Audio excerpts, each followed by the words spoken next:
Regeneration is a staple of Doctor Who, ever since 1966, when William Hartnell's first Doctor changed into Patrick Troughton's second incarnation. Join me as I take a look and rank all of the modern Regeneration stories. Let's get into it.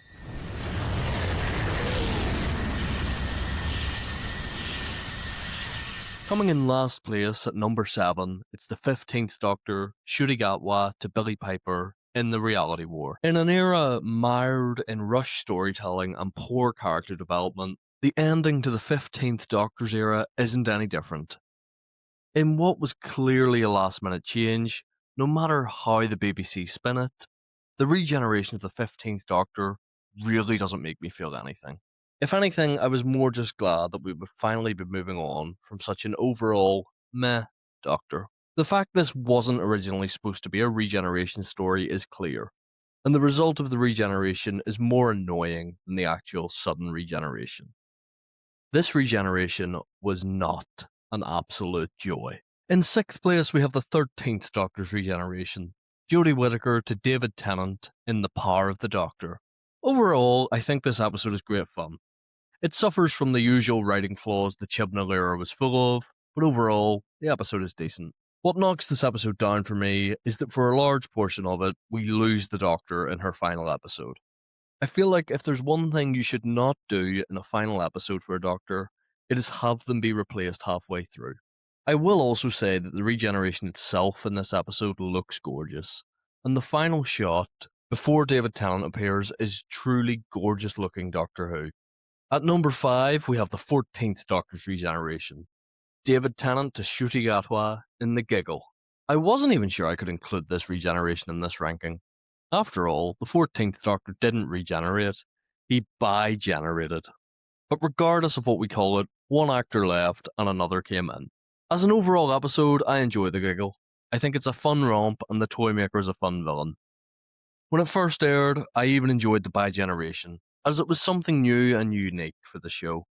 Unfortunately, since airing, the bi-generation has proved to be more of a nuisance than anything else.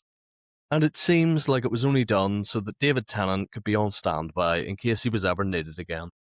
Overall, the 14 to 15 change is a unique way of doing the handover, and if you ignore everything that comes after it, I think it kind of does work reasonably well. But when it comes to bi-generation, I try not to think about it too much. At number 4, we have the 11th Doctor's regeneration, Matt Smith to Peter Capaldi in The Time of the Doctor. A final episode that suffers from having to tie up loose ends from an entire era of an incarnation, but outside of that, the episode really does have some beautiful moments. The Doctor staying to defend Trenzalore, knowing it would probably be in vain by the end.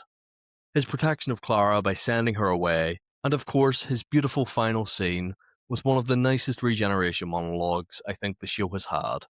This regeneration episode ends up working. I also really like the quick change from Smith to Capaldi, almost like a sneeze. It makes sense in universe as most of the regeneration energy was used destroying the Daleks on Trenzalore, and for a viewer it's nice to have a change from the usual throwing the arms out and bursting into flame.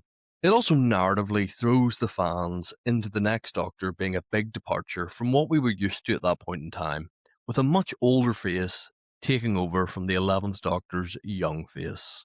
Coming in at 3rd place, we have the first regeneration I watched live as it aired, David Tennant to Matt Smith in The End of Time. This episode is big. It's the conclusion to the much-loved 10th Doctor story, and for the most part, it doesn't disappoint. The rivalry between the Doctor and the Master throughout the story is really strong, and Wilfred Mott makes for one of the best companions the modern show has ever had. My biggest criticism of this episode is it can become a bit self-indulgent towards the end, with the Doctor doing a tour of the era's companions. They are fine for the most part, but did we really need to see the descendant of Joan Redford in this sequence? Personally, I don't really think so, but fair enough, it was only a brief minute scene. This episode didn't just mark a change in Doctor, it also marked a change in showrunner, from Russell T Davies to Stephen Moffat. And this was done brilliantly by having the regeneration energy blow up the TARDIS, meaning everything could start fresh. I do think the episode gives us a strong introduction to the next Doctor as well. Stephen Moffat really delivers a fantastic first scene for Matt Smith, and that scene really is iconic. Coming in at second place, we have the 12th Doctor's Regeneration, Peter Capaldi to Jodie Whittaker in Twice Upon a Time. This episode would probably take the number one spot if it weren't for the fact that I think the episode is an overall step down compared to the episode directly before it, The Doctor Falls. Overall, this episode is a great conclusion to the 12th Doctor's arc and sees him battling with just wanting to finally rest and knowing deep down that the universe will always need him. Making this a multi-Doctor story is also very interesting, because in universe, both the First Doctor and 12th Doctor are the first incarnations of a new regeneration cycle, and it's interesting to give them both the same internal battle. I also like the reveal of this episode that there isn't some big evil plan the Doctor has to stop. Instead, he just has to come to terms with changing once again. Side note, I also think the use of Christmas in this episode, with the Christmas armistice, is the best use of Christmas in a Doctor Who episode. Capaldi also gives my favourite monologue before changing, and I think the last line of "Doctor, I let you go" is perfect for this incarnation. Coming in at number one is, you guessed it, The Day of the Doctor, John Hurt to Christopher Eccleston. Hang on. Nope, I opted not to include that in this ranking because the regeneration wasn't even fully shown on screen. So I guess that means coming in at number one is the 9th Doctor's regeneration, Christopher Eccleston to David Tennant in Bad Wolf and Parting of the Ways. The very first regeneration of modern Doctor Who that wasn't even supposed to be a regeneration, and yet it has still yet to be topped in my opinion.